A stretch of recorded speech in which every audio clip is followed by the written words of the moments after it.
Hello students, আমি আবি পোদ্দার বর্তমানে বুয়েটে দ্বিতীয় বর্ষ পড়ছি। আজকে আমি তোমাদের রসায়ন প্রথম পত্রের তৃতীয় অধ্যায় মৌলের পর্যাবৃত্ত ধর্ম ও রাসায়নিক বন্ধন নামক অধ্যায়টি শুরু করব। তোমরা সবাই জানো রাসায়নিক মূল হচ্ছে মৌলসমূহের মধ্যকার রাসায়নিক বিক্রিয়া, এবং এই বিক্রিয়ার প্রকৃতি সম্পর্কে জানতে হলে শুরুতেই মৌলসমূহের ধর্ম সম্পর্কে আমাদের জানতে হবে। এই ধর্মগুলো সম্পর্কে ভালো ধারণা পাওয়া যায় পর্যায় সারণী থেকে। পর্যায় সারণী নিয়ে তোমাদের সকলেরই কম বেশি কিছু ধারণা অবশ্যই আছে, যেহেতু তোমরা এসএসসি লেভেলে এই বিষয়ে পড়ালেখা করেছো। এখন আমরা পর্যায় সারণী সম্পর্কে আরো ডিটেলসে জানার চেষ্টা করব এবং দেখব কিভাবে মৌলসমূহ তাদের ধর্মানুযায়ী পর্যায় সারণীতে বিন্যস্ত হচ্ছে। তো এই চ্যাপ্টারটি শুরু করার আগে আমি তোমাদের এই চ্যাপ্টারের বিভিন্ন টপিক সম্পর্কে পরিচিত করে দিতে চাই। শুরুতে বলে রাখি, চ্যাপ্টারটি মোটামুটি ভালোই একটি বড়সড় একটি চ্যাপ্টার। সো তোমাদের এই চ্যাপ্টারটির উপর ভালো একটি সময় দিতে হবে, তাহলেই তোমাদের মোটামুটি বলা যেতে পারে যে এই চ্যাপ্টারটি সম্পর্কে ভালো একটি ধারণা তৈরি হবে। তো শুরুতে আমরা জেনে নিচ্ছি আমরা এই চ্যাপ্টারটিতে মূলত কি কি বিষয় সম্পর্কে জানবো। তো প্রথমে আমরা জানবো পর্যায় সূত্রসমূহ কি এবং এই সূত্র অনুযায়ী মৌলের অবস্থান কিভাবে নির্ণয় করা যায়। তো এই বিষয়ে আজকে আমি তোমাদের ক্লাসটি নেব। পরের বিষয়টি হচ্ছে ব্লক অনুযায়ী বিভিন্ন মৌলের ধর্মগুলো আলোচনা। তো ব্লক অনুযায়ী বিভিন্ন মৌলের ধর্ম আলোচনা বলতে এখানে আমি বোঝাবো মেনলি ব্লক অনুযায়ী মৌলসমূহ কি, যেমন S block, P block, D block বা এফ ব্লক। এই ব্লক অনুযায়ী যে মৌলগুলো থাকে তাদের কি কি ধর্ম থাকে বা তারা কি কি বিক্রিয়া প্রদর্শন করে। 3 নাম্বার ক্ষেত্রে আমি বিক্রিয়ার কথা বলেছি, তবে এখানে আমি শুরুতে তোমাদের এস ব্লক এবং পি ব্লক মৌলগুলোর কথা বলবো, কারণ ডি ব্লক মৌলসমূহের বিক্রিয়ার ক্ষেত্রে তোমাদের কিছু আলাদা বৈশিষ্ট্য আছে। তো সেক্ষেত্রে আমার মতে ভালো হবে এস ব্লক এবং পি ব্লক গুলো শেষ করে এরপর ডি ব্লকের ক্ষেত্রে আসাটা। তো ডি ব্লক মৌলসমূহের ক্ষেত্রে আমরা বিভিন্ন বৈশিষ্ট্যগুলো আলোচনা করার ক্ষেত্রে জানবো তাদের মধ্যে কি কি বৈশিষ্ট্য আছে। আমরা সে দেখে নিচ্ছি। অবস্থান্তর ধাতু হিসাবে ডি ব্লকের মৌলসমূহের কাজ পরিবর্তনশীল যোজনী, রঙিন আয়ন, জটিল যৌগ এবং প্রভাবন প্রক্রিয়া। তো এই 5টি ধর্ম আমরা মূলত আলোচনা করব ডি ব্লকের মৌলসমূহের ক্ষেত্রে। এরপরে আসবো আমরা পর্যাবৃত্ত ধর্মসমূহ নিয়ে, যেই চ্যাপ্টারটির নাম যে বিষয়ের উপর সেই বিষয়টি আমরা আলোচনা করব, পর্যাবৃত্ত ধর্মসমূহ। এক্ষেত্রে আমরা পড়ব কি পরমাণুর আকার, আয়নীকরণ শক্তি, ইলেকট্রন আসক্তি, তড়িৎ ঋণাত্মকতা, গলনাঙ্ক এবং স্ফুটনাঙ্ক। এগুলো আসলে তোমাদের বেশিরভাগ ধর্ম সম্পর্কে তোমরা আগেই জেনে আসছো। তো এখানে আমরা আরো ডিটেলসে জানার চেষ্টা করবো আর কি। পরমাণুর আকার বা ব্যাসার্ধ, আয়নীকরণ শক্তি, ইলেকট্রন আসক্তি, তড়িৎ ঋণাত্মকতা, এই 3টির সাথে তোমরা বেশি পরিচিত আছো অবশ্যই। গলনাঙ্ক, স্ফুটনাঙ্ক জিনিসটির সাথে তোমরা হয়তো আগে পরিচিত ছিলে, না হলে আমরা আবার নতুন করে বিষয়টি আরো আলোচনা করব।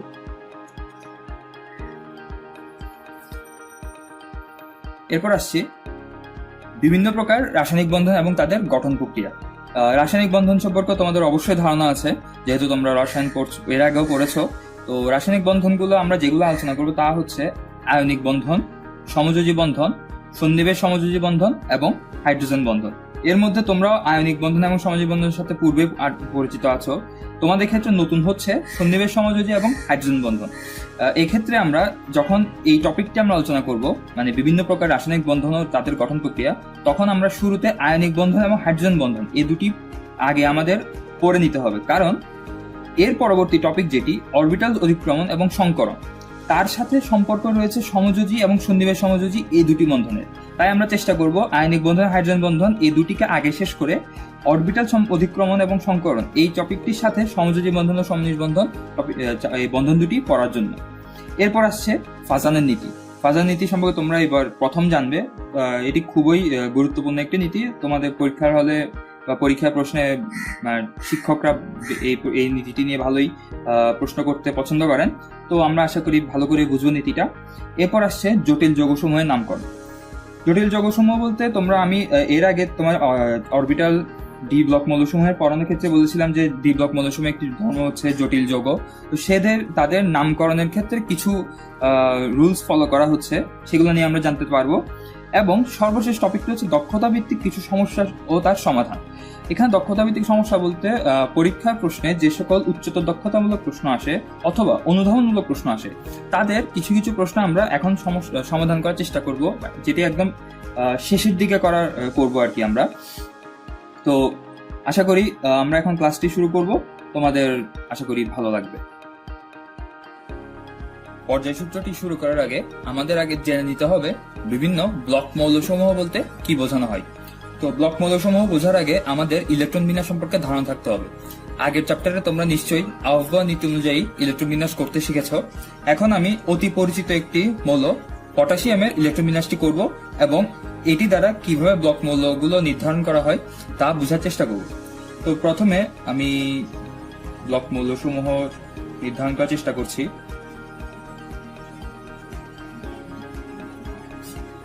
তো এই হচ্ছে আমার পটাশিয়াম, যার ইলেকট্রন সংখ্যা 19। তাকে আমি ইলেকট্রোবিন্যাস যখন করব আহ্বান নীতি অনুযায়ী 1s2 2s2 2p6 এবং 3s2 3p6। এক্ষেত্রে হলো তোমার কয়টি? 4 10 18 এবং শেষে 3d তে না গিয়ে যাবে 4s1 এ। এখন আমি ইলেকট্রোবিন্যাস তো করলাম কিভাবে আহ্বান নীতি অনুযায়ী। এক্ষেত্রে আমি তাহলে কি বুঝতে পারবো? ব্লক মৌল হচ্ছে কোন একটি মৌলের পারমাণবিক ইলেকট্রন বিন্যাসে সর্বশেষ ইলেকট্রনটি যেই অরবিটালে প্রবেশ করবে সেটি সেই ব্লক মৌল হবে। যেমন আমি আরেকটু ক্লিয়ার করি উদাহরণটি বিশ্লেষণ করার মাধ্যমে। এখানে আমরা পটাশিয়ামে যখন ইলেকট্রন বিন্যাস করেছিলাম সেখানে দেখেছি পটাশিয়ামের সর্বশেষ ইলেকট্রন যেটি 4s1 এ প্রবেশ করেছে। তাহলে আমরা বলতে পারছি কি, যেহেতু সর্বশেষ ইলেকট্রনটি s অরবিটালে প্রবেশ করেছে তাহলে পটাশিয়াম হচ্ছে s ব্লক মৌল।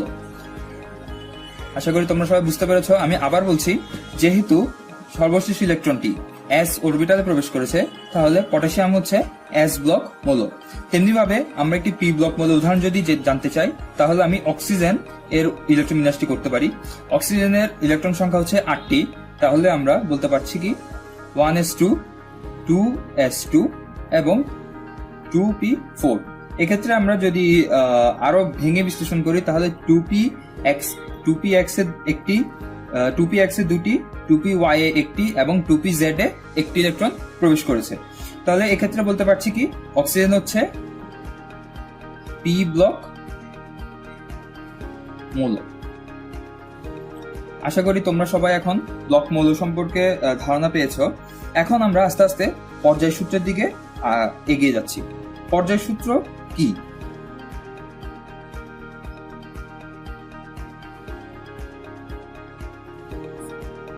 পর্যায় সূত্র বলতে আমরা সাধারণত জাস্ট নাম শুনে বুঝতে পারছি যে যেই সূত্র বা যেই রুলস ফলো করে মৌলসমূহ পর্যায় সারণীতে বিন্যস্ত হবে সেটি হচ্ছে পর্যায় সূত্র। কি বললাম? যে রুলস ফলো করে বা অনুসরণ করে মৌলসমূহ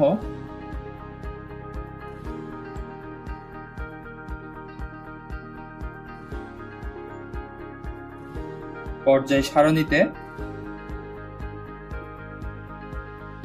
বিন্যস্ত হবে সেটি হচ্ছে পর্যায় সূত্র।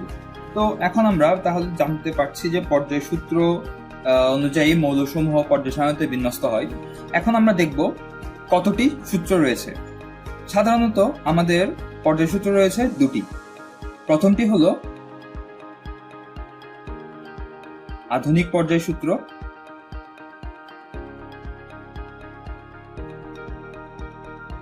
এর পরেরটি হলো সর্বাধুনিক বা সংশোধিত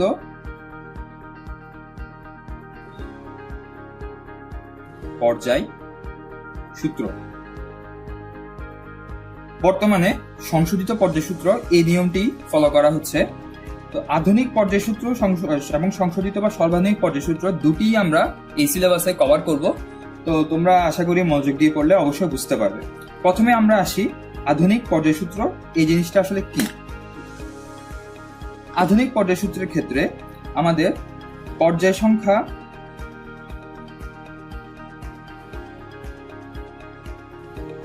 হচ্ছে 7টি এবং গ্রুপ সংখ্যা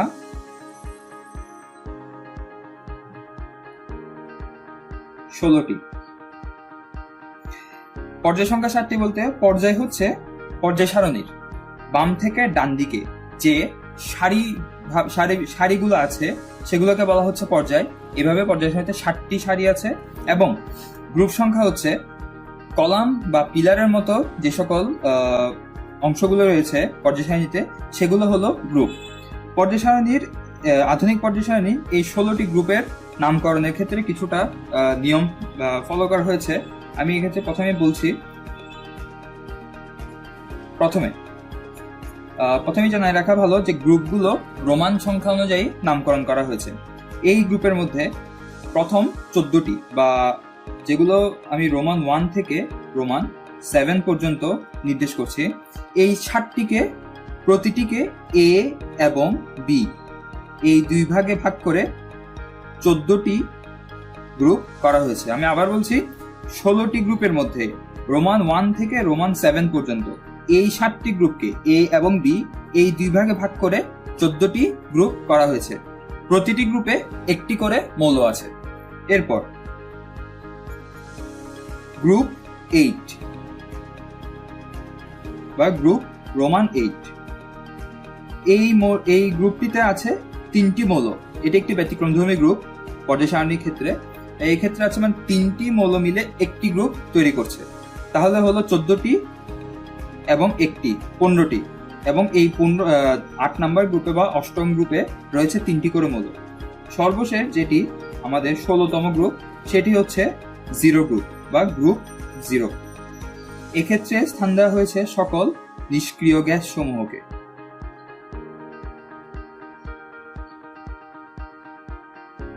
তাহলে আমি আবার আধুনিক পর্যায় সারণীর পরিচয়টি দেখাচ্ছি।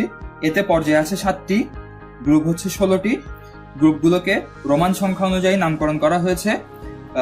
গ্রুপের মধ্যে 1 থেকে 7 পর্যন্ত এই 7টি গ্রুপের প্রতিটিকে এ এবং বি মানে 1A, 2A, 3A বা 4B, 6B, 7B, 1B, 2B এভাবে করে এ বি এভাবে ভাগ করে করে 14টি গ্রুপ করা হয়েছে।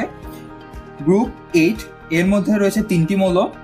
গ্রুপ 0 বা যেটা হচ্ছে নিষ্ক্রিয় গ্রুপের জন্য, সেখানে রয়েছে সকল প্রকার নিষ্ক্রিয় গ্যাস। তাহলে এখানে 14, 1, 1 16টি গ্রুপ আমার এখানে তাহলে আছে। আমরা দেখে নিব পর্যায় সারণীতে মৌলসমূহের অবস্থান নির্ণয়ের জন্য আধুনিক পর্যায় সূত্র অনুযায়ী কি সব নিয়ম ফলো করা হয়। তো প্রথম সূত্র যেটি আসছে, ইলেকট্রন বিন্যাসের ক্ষেত্রে সর্ববহিস্থ প্রধান শক্তি স্তর নির্দেশ করবে পর্যায় সংখ্যা। কি বললাম? মৌলটির ইলেকট্রন বিন্যাস এর ক্ষেত্রে ইলেকট্রন বিন্যাসের পর সর্ববহিস্থ প্রধান শক্তি স্তর নির্দেশ করবে পর্যায় সংখ্যা। মানে সর্ববহিস্থ প্রধান শক্তি স্তর যদি 2 হয় তাহলে সেটি দ্বিতীয় পর্যায়ে, যদি 3 হয় তাহলে সেটি তৃতীয় পর্যায়ে, বা 6 হলে সেটি ষষ্ঠ পর্যায়ে অবস্থান করবে। সর্ববহিস্থ প্রধান শক্তি স্তর, ইলেকট্রন বিন্যাসে সর্ববহিস্থ প্রধান শক্তি স্তরের উপর নির্ভর করবে পর্যায় সংখ্যা। এরপর এস ব্লক ও পি ব্লক মৌলসমূহ জায়গা পাবে এ নামধারী গ্রুপসমূহে।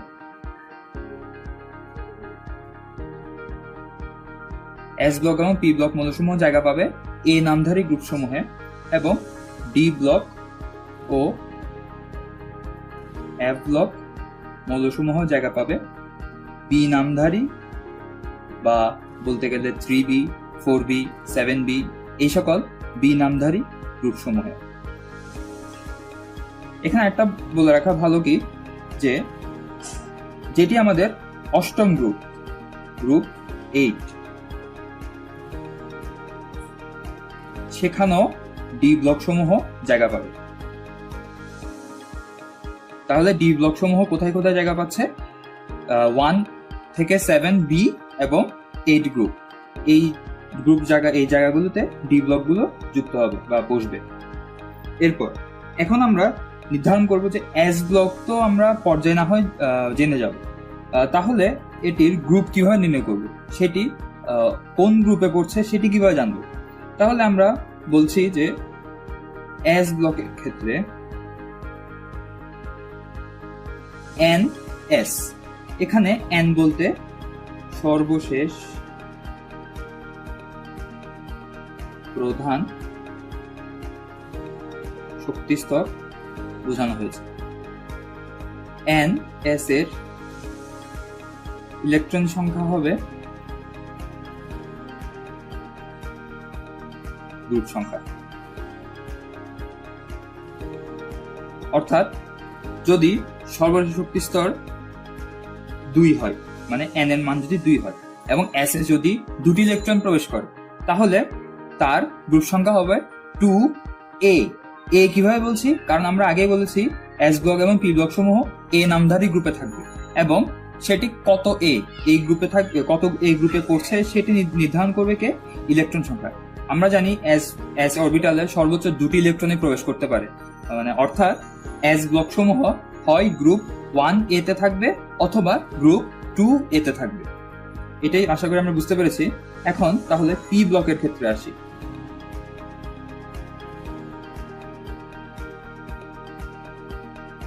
P ব্লকের ক্ষেত্রে NS NP এর মোট বা টোটাল ইলেকট্রন সংখ্যা নির্দেশ করবে গ্রুপ সংখ্যা।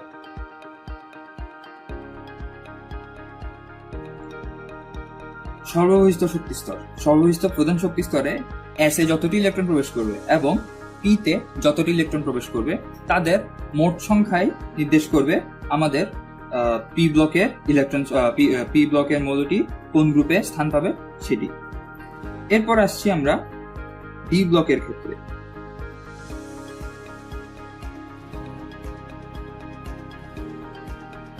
D ব্লকের ক্ষেত্রে সাধারণত আমাদের N-1D এবং NS এর টোটাল বা মোট ইলেকট্রন সংখ্যাকে কাউন্ট করা হয়। কিন্তু এখানে একটি সমস্যা বা ঝামেলা যেটি হচ্ছে, এখানে আমাদের ধরে নিই যে টোটাল ইলেকট্রন সংখ্যা যদি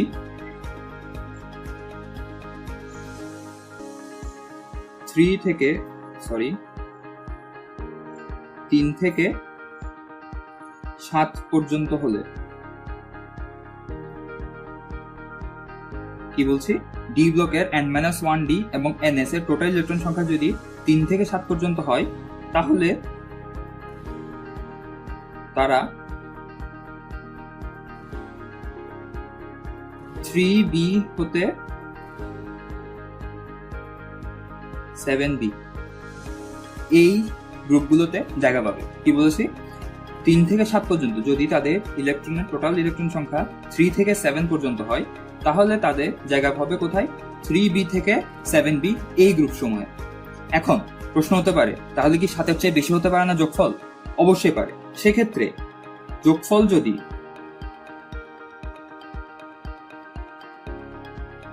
8, 9 এবং 10 হয়, তখন তারা জায়গা পাবে গ্রুপ 8-এ। স্টুডেন্টস, আমি আগেই বলেছি কি গ্রুপ 8-এ 3টি করে মৌলকে জায়গা দেওয়া হয়েছে। তাহলে N-1D এবং NS এর যোগফল যে সকল মৌলের জন্য 8, 9, 10 হবে, তারা জায়গা পাবে গ্রুপ 8-এ। এটা ক্লিয়ার? হ্যাঁ। এরপর আমরা আসছি, যদি 10-এর চেয়ে বেশি হয় বা 11 বা 12 হলে সেক্ষেত্রে কি হবে? যোগফল যদি 11, 12 হয়, তখন তাদের জায়গা দেওয়া হবে 1B ও 2B গ্রুপে যথাক্রমে স্থান দেওয়া হচ্ছে। এটা আমরা বুঝতে পেরেছি যে বলেছি কি ডি ব্লকে N-1D NS এর টোটাল ইলেকট্রন সংখ্যা যদি 3 থেকে 7 পর্যন্ত হয়, তাহলে তারা 3B থেকে 7B এই গ্রুপগুলোতে জায়গা পাবে। যোগফল যদি 8, 9, 10 হয়, তাহলে তারা গ্রুপ 8-এ জায়গা পাবে, কারণ গ্রুপ 8-এ 3টি মৌল জায়গা নেই। এবং যোগফল যদি 11 ও 12 হয়, তাহলে তারা 1B এবং 2B এই দুটি গ্রুপে জায়গা পাবে, মানে 11 হলে 1B, 12 হলে 2B। এবার আসছি F ব্লক মৌলসমূহের ক্ষেত্রে। F ব্লক মৌলসমূহের কে সাধারণত দুটি সিরিজে ভাগ করা হয়েছে। একটি হচ্ছে ল্যান্থানার্ট সিরিজ,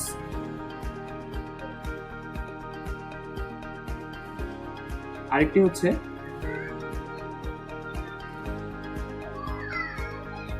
অ্যাক্টিনাইড সিরিজ।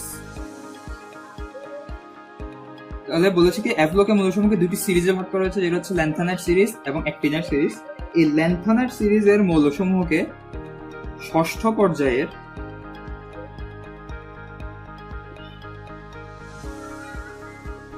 থ্রি বিতে জায়গা দেওয়া হয়েছে এবং অ্যাক্টিনাইট সমূহকে সপ্তম পর্যায়ে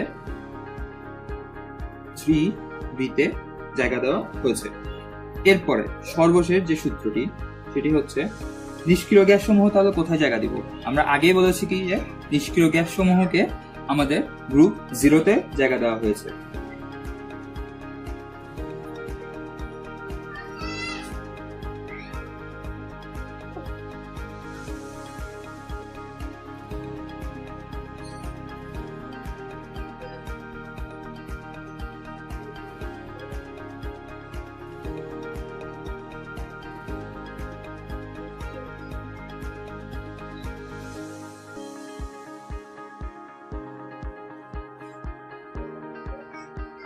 ওকে স্টুডেন্টস, আশা করি তোমরা বুঝতে পেরেছো যে আমাদের পর্যায় সূত্রটি কিভাবে কাজ করছে। এক্ষেত্রে আমরা এখন পর্যায় সারণীটি একটি চিত্র দেখব, যেখানে তোমরা এই প্রতিটি সূত্রের সাথে মিল খুঁজে পাবে। এখানে আমরা একটি পর্যায় সারণীর চিত্র দেখতে পাচ্ছি।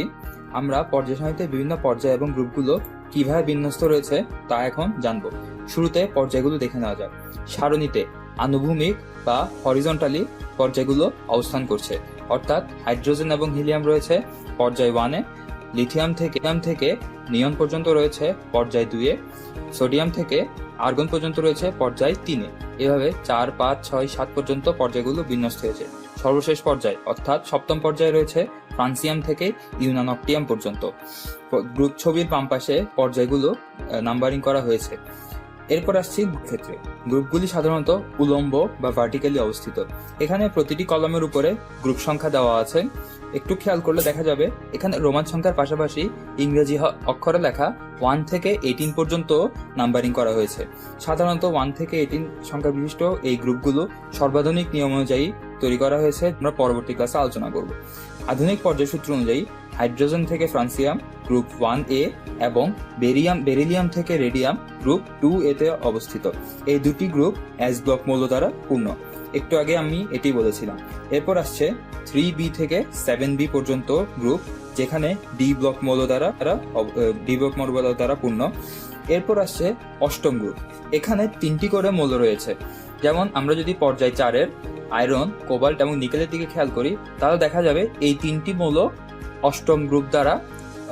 অষ্টম গ্রুপে জায়গা নিয়েছে। এই যে এখানে একটি ব্র্যাকেট চিহ্ন দ্বারা এটি ভালোই বোঝা যাচ্ছে। এরপর আসছে 1B এবং 2B গ্রুপ, যেখানে N-1D এবং NS এর ইলেকট্রন সংখ্যার যোগফল যথাক্রমে 11 ও 12। এটি আমরা আগেই জেনেছি। এরপর আবার শুরু হয়েছে 3A থেকে 7B পর্যন্ত গ্রুপ, যেখানে আছে P ব্লক মৌলগুলি। সবার শেষে আছে নিষ্ক্রিয় গ্যাস, যেটি 0 বা 0 গ্রুপ নামে পরিচিত। এরপর চলে আসছি পর্যায় 6 এবং পর্যায় 7-এর গ্রুপ 3B অবস্থানে।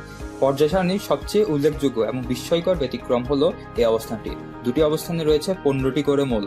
পর্যায় 6 এবং গ্রুপ 3-এর এই সিরিজটিকে বলা হয় ল্যান্থানাইট সিরিজ। এখানে সবুজ রঙের সিরিজটি হচ্ছে ল্যান্থানাইট সিরিজ। পর্যায় 7-এর গ্রুপ 3B এর সিরিজটি হলো অ্যাক্টিনাইট সিরিজ। এখানে লাল রং দ্বারা অ্যাক্টিনাইট সিরিজটি নির্দেশ করা হয়েছে। এই দুটি সিরিজেই এফ ব্লক মৌল দিয়ে পরিপূর্ণ, অর্থাৎ এখানে সর্বশেষ ইলেকট্রনটি এফ অরবিটালে প্রবেশ করেছে। আগের পর্যায় সারণী চিত্রটিতে তোমরা অবশ্যই আধুনিক পর্যায় সারণী কিভাবে বিন্যস্ত হয়েছে সেটি বুঝতে পেরেছ। এখন আমরা বিভিন্ন মৌল পর্যায় সারণীতে কিভাবে স্থান পেয়েছে তা কিছুটা প্র্যাকটিস করার চেষ্টা করব। শুরুতে আমরা আসছি ক্লোরিন নিয়ে। ক্লোরিনের ইলেকট্রন সংখ্যা হচ্ছে 17টি।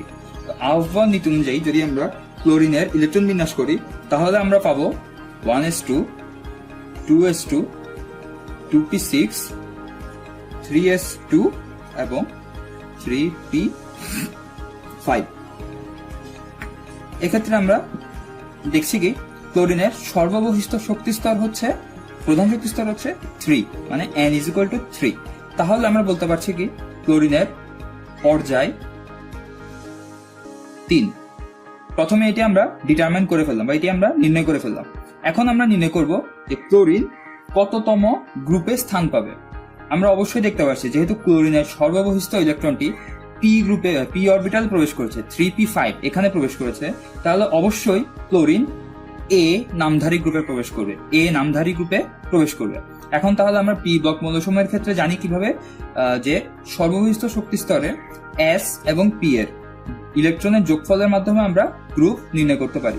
তাহলে এখানে এস এ প্রবেশ করেছে 2টি ইলেকট্রন, পি তে প্রবেশ করেছে 5টি ইলেকট্রন, তাহলে 2 + 5 = 7। 7 বলতে আমরা তাহলে বুঝতে পারছি কি গ্রুপ হচ্ছে রোমান 7 এবং এ। তাহলে আমরা ক্লোরিনের ইলেকট্রন বিন্যাস করলাম, ইলেকট্রন বিন্যাসের মাধ্যমে তার গ্রুপ এবং পর্যায় নির্ণয় করেছি কত, পর্যায় 3 এবং গ্রুপ 7A। এরপর আসছি আরেকটি উদাহরণ নিয়ে, নিকেল, যার ইলেকট্রন সংখ্যা হচ্ছে 28টি। এখন আমরা যদি নিকেলের ইলেকট্রন বিন্যাস করি 1s2 2s2 2p6 3s2 3p6 4s2 এবং 3d8, আহ্বান নীতি অনুযায়ী করলে 4s2 তে আগে ইলেকট্রন প্রবেশ করে, এরপর 3d তে প্রবেশ করে। যেহেতু সর্বশেষ ইলেকট্রনটি ডি অরবিটালে প্রবেশ করেছে, তাহলে আমরা বলতে পারছি কি নিকেল অবশ্যই ডি ব্লক মৌল। এখন এখানে সর্বশেষ প্রধান শক্তি স্তর কিন্তু 4, এটি আমরা একটু মাথায় রাখতে হবে। আমরা যদি পরীক্ষার হলে লেখার সময় অবশ্যই কিন্তু একটু বিন্যস্ত করে লিখবো। আমরা প্রথমটি শুরুর দিকে লিখছি না, শেষের অংশটি লিখছি। 3p6 এর পরে অবশ্যই কিন্তু আমরা 3d8 লিখবো এবং শেষে 4s। যদিও 3d তে ইলেকট্রন শেষে প্রবেশ করেছে, কিন্তু লেখার সময় আমাদেরকে অবশ্যই সিরিয়ালটা মেনটেন করতে হবে, যে 1s2 2s2 2p6 3s2 3p6 3d8 এবং 4s2। ইলেকট্রন বিন্যস্ত করব আহ্বান নীতিতে, কিন্তু পরীক্ষার হলে যখন তখন লিখবো সিরিয়ালি। এক্ষেত্রে আমরা বলতে পারছি কি সর্ববহিষ্ঠ শক্তি স্তর হচ্ছে 4 বা n = 4। তাহলে আমরা এক্ষেত্রে পর্যায় হচ্ছে 4 এবং গ্রুপটি তাহলে কিভাবে নির্ণয় করবো আমরা। গ্রুপের ক্ষেত্রে বলেছিলাম যে যখন ডি ব্লক মৌলসমূহ আসবে, আমাকে অবশ্যই সর্ববহিষ্ঠ শক্তি স্তর এবং ঠিক তার আগের শক্তি স্তরের ডি এর ইলেকট্রন এবং এস এর ইলেকট্রনটা কাউন্ট করতে হবে। সর্ববহিষ্ঠ শক্তি স্তরের এস এবং তার ঠিক আগের শক্তি স্তরের ডি এর ইলেকট্রনের কাউন্ট করতে হবে। এখানে 4s ইলেকট্রন আছে 2টি, 3d তে ইলেকট্রন আছে 8টি, মানে n-1 d এবং ns। এক্ষেত্রে এখানে ইলেকট্রন আছে 2টি, এখানে ইলেকট্রন আছে 8টি, 8 + 2 10। তাহলে আমরা এর আগে বলেছিলাম কি যদি আমার যোগফল ds এর যোগফল 8 9 10 হয়, তাহলে আমি তাদেরকে গ্রুপ 8 এ স্থান দিব। বন্ধুরা, তোমরা নিশ্চয়ই বুঝতে পারছো যে আগের নিয়ম অনুযায়ী, যে একটু আগে আমরা যা নিয়মটা পড়লাম, যে সেখানে বলেছিলাম যদি টি এবং এস এর যোগফল 8 9 10 হয়, সেক্ষেত্রে আমরা তাকে অবশ্যই গ্রুপ 8 এ স্থান দিব। তাহলে নিকেলের অবস্থান কত, পর্যায় 4 এবং গ্রুপ 8। এরপর আমরা আসছি আরেকটি উদাহরণ নিয়ে, সেটি হচ্ছে জিঙ্ক। জিঙ্কের ইলেকট্রন সংখ্যা 30। তাহলে আমরা 1s2 2s2 2p6 3s2 3p6 3d10 4s2 আমি একবারে লিখে ফেললাম, যে না হলে পরে আবার লিখতে হতো। তো তোমরা নিশ্চয়ই বুঝতে পারছো জিনিসটা কিভাবে করেছি। আমি একদম সরাসরি লিখছি যে অবশ্যই ইলেকট্রন আগে 4s এ গিয়েছে, এরপর 3d তে এসেছে। তাহলে আমরা বলতে পারছি কি যে জিঙ্ক একটি ডি ব্লক মৌল। এখন আমরা দেখতে পাচ্ছি তার সর্বশেষ শক্তি স্তর হচ্ছে 4। তাহলে এক্ষেত্রে আমরা বলতে পারছি কি তার পর্যায় হবে 4। এখন গ্রুপের ক্ষেত্রে আসি। গ্রুপে আমরা বলেছিলাম যে সর্বশেষ শক্তি স্তরের এস এবং তার ঠিক আগের শক্তি স্তরের ডি, এই দুইটির ইলেকট্রনের সংখ্যার যোগফল হবে আমার গ্রুপ। এক্ষেত্রে আমরা বলতে পারছি এস এর ইলেকট্রন 2টি, ডি এর ইলেকট্রন 10টি, টোটাল যোগ করলে আসে 12। আমরা বলেছিলাম যখন ডি ব্লকের মৌলের সমূহের ক্ষেত্রে আমরা গ্রুপ নির্ণয় করব, যদি যোগফল 12 আসে তবে সে অবশ্যই স্থান পাবে 2b গ্রুপে, আর যদি যোগফল 11 আসতো তাহলে সে স্থান পেত 1b গ্রুপে। এটি আমরা বুঝতে পেরেছি উদাহরণটি, 3 নম্বর উদাহরণটি। এরপর সর্বশেষ আরেকটি উদাহরণ, আরো দুটি উদাহরণ আমরা করব। এরপর উদাহরণটি আমরা আনছি মলিবডেনামের, যার ইলেকট্রন সংখ্যা হচ্ছে 42। ওকে, মলিবডেনামের ইলেকট্রন সংখ্যা যখন আমরা বের করি 1s2 2s2 2p6 3s2 3p6 3d10 4s2 4p6 4d5 এবং শেষে 5s1। এক্ষেত্রে তোমরা আহ্বান নীতির বা তোমার ইলেকট্রন বিন্যাসের ব্যতিক্রমে জিনিসটা আমরা খেয়াল করেছি যে ইলেকট্রন সবসময় ইলেকট্রনের অরবিটাল সবসময় অর্ধপূর্ণ অথবা সম্পূর্ণ পূর্ণ অবস্থায় থাকতেই সবচেয়ে বেশি স্থিতিশীল থাকতে পারে। তাহলে এক্ষেত্রে সম্পূর্ণ ইলেকট্রনটি মানে 5s এ দুটি ইলেকট্রন প্রবেশ না করে 5s এ একটি ইলেকট্রন প্রবেশ করেছে এবং 4d তে 5টি ইলেকট্রন প্রবেশ করেছে, তাহলে 5s এবং 4d দুটি স্টেবল থাকবে। এক্ষেত্রেও আমরা বলতে পারছি যেহেতু সর্বশেষ শক্তি স্তরটি ডি অরবিটালে প্রবেশ করেছে, 4d অরবিটালে প্রবেশ করেছে, তাহলে এটি একটি ডি ব্লক মৌল। এখন আসছি আমরা এর পর্যায় এবং গ্রুপ নির্ণয় করতে। তোমরা যেহেতু আগে দুটি করেছো তাহলে অবশ্যই আগে 3টি করেছো, তাহলে অবশ্যই এটিও পারবে যে এখানে পর্যায়ে আমরা দেখতে পাচ্ছি হবে 5, কারণ সর্বশেষ প্রধান শক্তি স্তর হচ্ছে 5। এখন আসি গ্রুপের ক্ষেত্রে। গ্রুপের নিয়মটিও তোমরা জানো যে আমাদের সর্বশেষ প্রধান শক্তি স্তরের S এবং তার ঠিক পূর্বে প্রধান শক্তি স্তরে ডি এর ইলেকট্রন সংখ্যা যোগ করতে হয়, তাহলে 5 আর 1 হচ্ছে 6।